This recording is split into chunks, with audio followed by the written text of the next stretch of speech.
Last week's blog was Your Guarantee. Now this has been my highest view or read blog. If you want to get them live, subscribe straight to your emails. If you're happy to wait for the out loud reading, I hope you enjoy this one because it looks like others have. Maybe the real question is not whether the opportunity will work, but what we each need before we are willing to believe it could work for us. We accept uncertainty when the path is familiar. It is only when we choose something different that we start asking for guarantees. At 33, I went back to university. There was nothing particularly unusual about the decision. In many ways, it was exactly the kind of decision people understand. I was furthering my education, adding another qualification to my name, and ultimately continuing to climb up that corporate ladder. I paid the fees, did the work, met the deadlines, and kept moving towards the piece of paper waiting at the end. Eventually, I wore the black graduation robe and the square hat, stood for the photographs, and held the qualification I had worked for. No one asked me whether it was guaranteed to work. No one asked whether I would earn the money back. No one wanted proof that the degree would lead to a promotion, a higher salary, or a more fulfilling career. There was no guarantee that the extra years of study would create the future I imagined when I enrolled. And yet, I never questioned the value of doing it. Neither did most of the people around me. A university education is a form of risk we have collectively agreed to respect. We understand the investment, accept the delayed return, and recognize that the qualification itself does not guarantee an outcome. Still, we consider the pursuit worthwhile. Midway through the degree, I started an online business. I have never used the degree. The business, however, changed the direction of my life. There is something I still find fascinating about that. Some of the people close to me celebrated the piece of paper from the university more than they celebrated the piece of paper containing my registered business name. One represented years of study and thousands of dollars spent on a future that was dependent on another employer determining my value within their organization. The other represented the beginning of the future the children and I were now living. One impressed people, the other was questioned. The risks we have been taught to respect. We are not nearly as rational about risk as we like to believe. We are comfortable with certain forms of uncertainty because they are familiar. A university degree does not guarantee a career. A mortgage does not guarantee a property will increase in value. A traditional business does not guarantee customers will walk through a door. A corporate career does not guarantee security, fulfillment, or even continued employment. Still, these paths are socially understood. They come with familiar language, recognizable milestones, and the reassurance of seeing other people make the same decisions. Even when the outcome is uncertain, the path itself feels legitimate and safe. An online business can feel different, not necessarily because it carries more uncertainty, but because the uncertainty is more visible. There may be no office building, no impressive title, and no traditional ladder showing you where you stand. There is no institution conferring credibility upon you before you begin. You have to move before the world agrees with you. For many people, that is the uncomfortable part. The question I hear in conversations is often some version of, can you guarantee this will work? I understand the question. When someone is considering whether to start an online business, particularly after years spent in a career with a regular salary, predictable structures and clearly defined role certainty is deeply appealing. But certainty has never been the price of admission to a meaningful life. We simply ask for it more loudly when we are standing at the edge of something unfamiliar, even when we actively sort it out because the path we are on no longer felt aligned. The wait and see business. Over the years, I've watched women approach opportunity in very different ways. Some see the value, make a decision, and go all in. This does not mean they have no fear or doubt. It means they have decided those feelings will not be given responsibility for the direction of their life. This is me. Others begin with what I think of as the wait and see method. They start the business but remain emotionally perched on the fence, giving a little time, a little energy, and a little belief while waiting for the business to prove itself before they fully commit. The difficulty is that a business cannot really show you what it can become while you are still deciding whether you are in it. This is true far beyond online business. Relationships, leadership, sport, creativity, and personal growth all ask something similar of us. There comes a point when observation has to become participation. You cannot experience the depth of the water with one foot still on the shore. Then there are those who dip a toe in, for another reason entirely.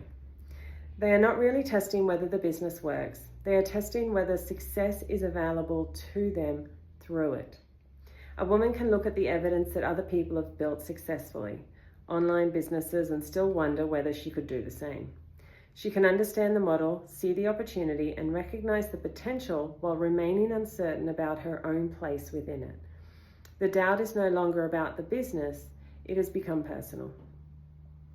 If I guarantee your first 2 sales. Sometimes I wonder what would happen if I remove one small piece of uncertainty altogether. If I said, your first 2 sales are guaranteed, I do not think everyone would respond in the same way.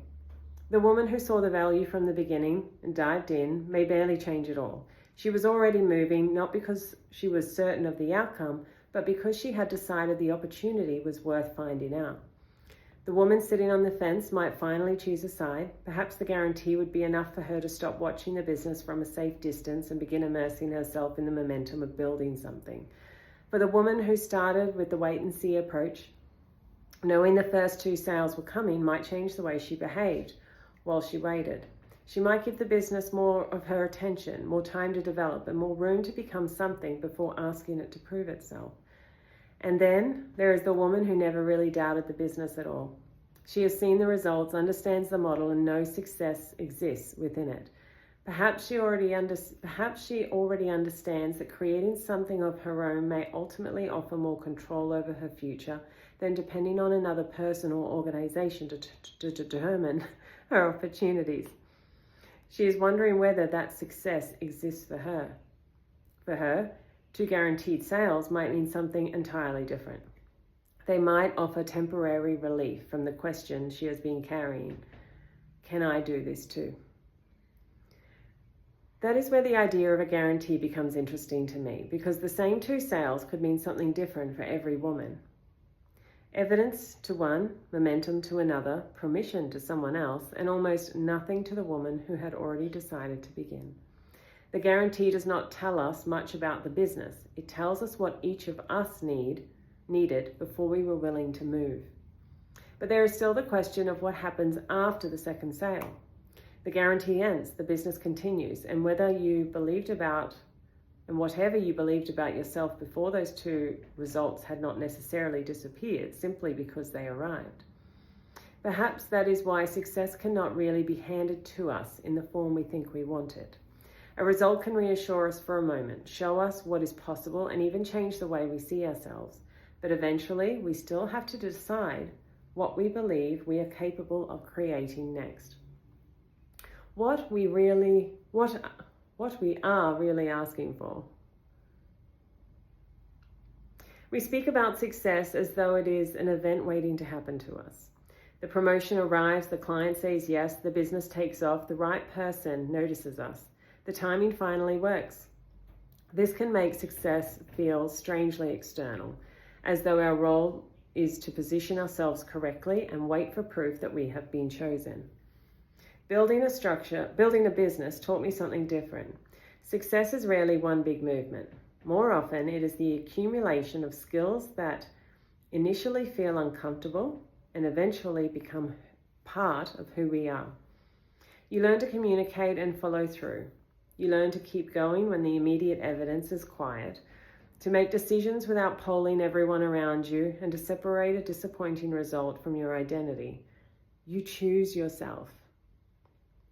Confidence is not always something you need before taking action. Often it is what remains after you have taken enough action enough times to trust yourself. None of this can be guaranteed, but it can be learned. I did not need my first result to prove the success would always come easy. I needed it to show me that I could learn how to create a result and then learn how to create one again.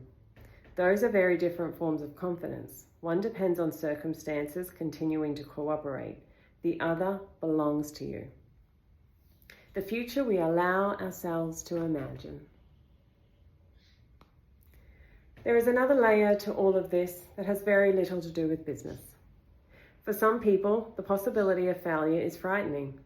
For others, success is equally confronting. Failure allows life to remain familiar. It may be disappointing, but it does not necessarily ask you to become someone new. Success can change your relationships, your identity, your income, your routines, and the way other people see you.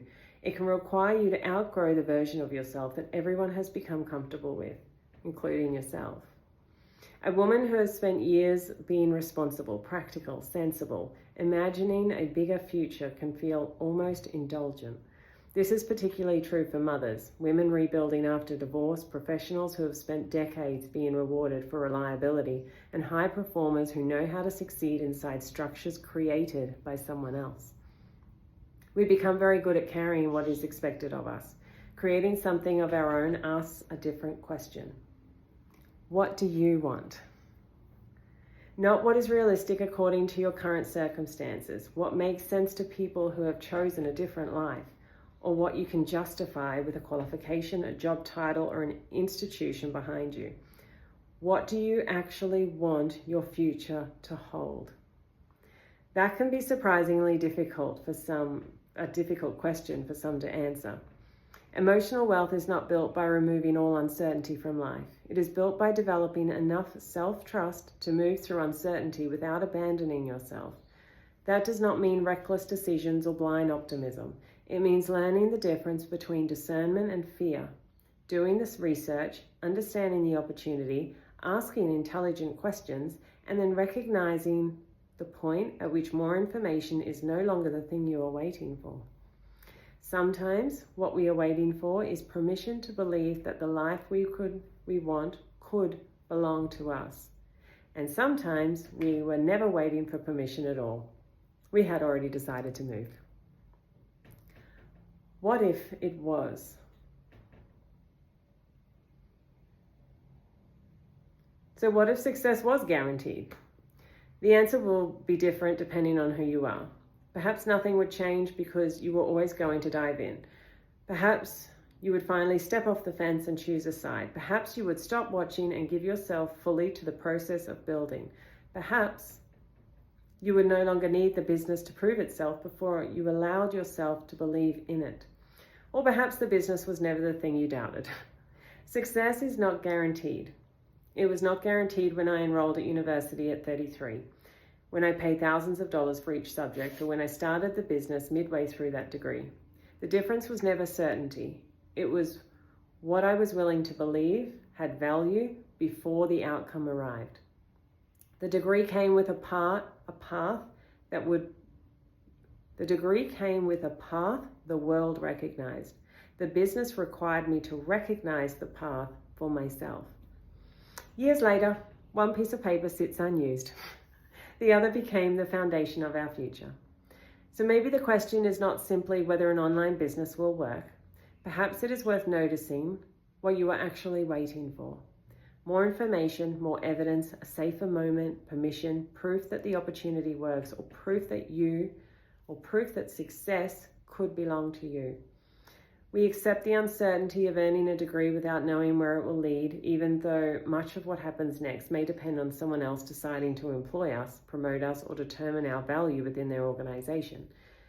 Yet we often ask for greater certainty from the path where we have far more influence over what happens next. Once you know what you were really waiting for, you may discover that the answer was never a guarantee. I hope you enjoyed.